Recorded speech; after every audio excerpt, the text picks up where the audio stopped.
Hello, this is Miss Tammy Lane coming to you with a brief training on our modified blueprints for our OCS students in our CTE classes. On this screen, you will see a blueprint that I have shared with our CTE teachers. And the instructions for modifying the blueprint that you have received from me is to go through year one and look at the learning objectives as you see here on the side in this particular blueprint here. These learning objectives are also known as indicators. And what the teacher of record will do, the teacher of record will mark with a capital letter X that indicator or learning objective that they will hold the students responsible for in year one in their class, whether it be this semester, they take the class and then take the class a second time, second semester.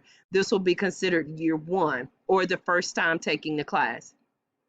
As the teacher of record or the content expert, you will go through your blueprint and identify those indicators that you believe will be best for the student to learn in year one. You will do that by marking it with an X. For those teachers who are teaching a course where the final exam is a PBM or performance-based measurement project, such as marketing, I've highlighted that here.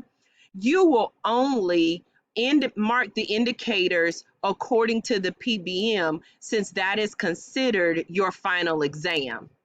All other state assessed courses, you will mark the indicators or the learning objectives for the entire blueprint, and not just as those that are teaching a course with a PBM. The second page, oops, sorry about that. The second page is our signature page. This document will be signed twice. So the first time, it is the beginning of the semester. So right now, the teacher of record will have the blueprint and will modify it. The teacher of record will then return that blueprint back to me, in which I will then give it to the EC case manager. The EC case manager, what I need you to do is go through and review the modifications for each student.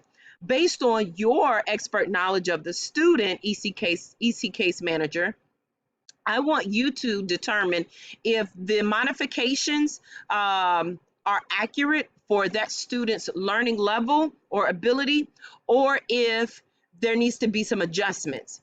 If there needs to be some adjustments, please communicate that with me so that we can make the necessary changes to the individual student's modified blueprint. However, if the modifications that have been provided by the teacher of record are sufficient, then we will leave the modified blueprint as is and then move to the signature section. So in the beginning of the semester, as you see here in the top, the teacher of record will sign it after the EC case manager has approved it. Then the teacher of record will sign it. The EC case manager will sign it, and then I will sign it. I will then keep the original, and then I will scan a copy of this modified blueprint to both the teacher and the EC case manager so that you can have that on record and periodically review throughout the semester. At the end of the semester, we will come back to this document and we will sign it again. We will sign it after the final exam has been administered. Once the final exam has been administered, we will sign it again, the CTE teacher, the EC case manager, as well as the PDC, myself, will sign it. What we are signing is we are saying that this modified blueprint was followed throughout the semester as the instruction was facilitated to the student. Now, I will go back and just reference teacher of record. You do not only have to just teach what you've marked an X by. You will facilitate the entire course, but you're only holding the students accountable for what you have marked in year one. So their final exam that you create in SchoolNet or Mastery Connect will be based specifically only on where you have the X in the row for the indicator. which is why the final exam will be called an indicator assessment, because you are assessing the students based on the indicators that were chosen at the beginning of the semester, which is the reason why we sign it saying that this is what we will follow. And then at the end of the semester, we sign it saying that this is what we did follow.